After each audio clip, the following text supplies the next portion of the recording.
श्री स्वामी समर्थ. नमस्कार मित्रांनो, आज आपण एक अतिशय महत्त्वाचा आणि संवेदनशील विषय घेऊन आलो. मांसाहारी लोकांची पूजा स्वामी समर्थ स्वीकारतात का? हा प्रश्न अनेकांच्या मनात वारंवार निर्माण होतो. बरेच लोक मनात म्हणतात की देवांच्या भक्तीसाठी मांसाहार सोडतात, नाहीतर पूजा स्वीकारली जात नाही. पण खरेच का हे? चला तर मग आपण स्वामी समर्थ महाराजांच्या शिकवणीतून याचं उत्तर शोधूया. श्री स्वामी समर्थ महाराज हे परब्रह्म स्वरूप संत होते. ते कोणत्याही एका धर्म, जाती किंवा संस्कृतीशी मर्यादित नव्हते. स्वामी महाराजांनी कधीही लोकांना त्यांच्या खानापानावरून कमी जास्त मानलं नाही. त्यांच्याकडे हिंदू, मुस्लिम, परदेशी, धनगर, ब्राह्मण, शूद्र, अगदी परदेशी साहेब सुद्धा यायचे.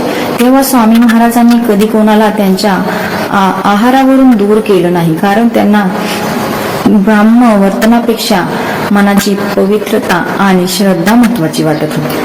आपण जेव्हा देवाची पूजा म्हणतो तेव्हा आपल्याला लगेच लक्षात येतं फुलं, नारळ, अगरबत्ती, आरती. पण खरी पूजा म्हणजे आपल्या मनातल्या भक्तीचा भाव. स्वामी समर्थांनी अनेक वेळा सांगितलं आहे, मन शुद्ध असेल तर आचार शुद्ध असेल, विचार शुद्ध असतील तर खरी पूजा घडते. तुम्ही शाकाहारी असाल तर मांसाहारी, जर मन स्वच्छ असेल तर स्वामींचं प्रेम नक्की मिळतं.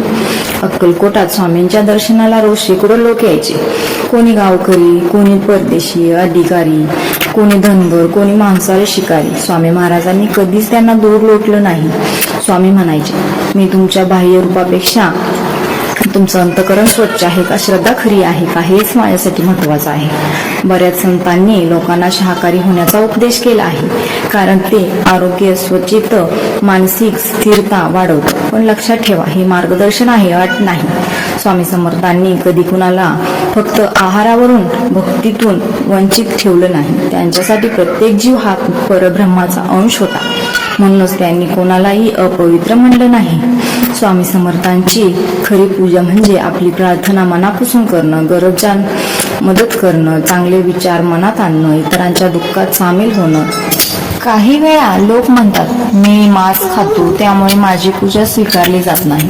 पण हे बरोबर नाही. देव आपल्याला शिक्षा करणारा नाही, तो प्रेम देणारा आहे. आपण श्रद्धेने स्वामींचं नामस्मरण करायला सुरुवात केली की आपसूक मनात स्वस्तिककडे ओवावड निर्माण होते. कदाचित हळूहळू आहारातले दोष स्वतः कमी होतात.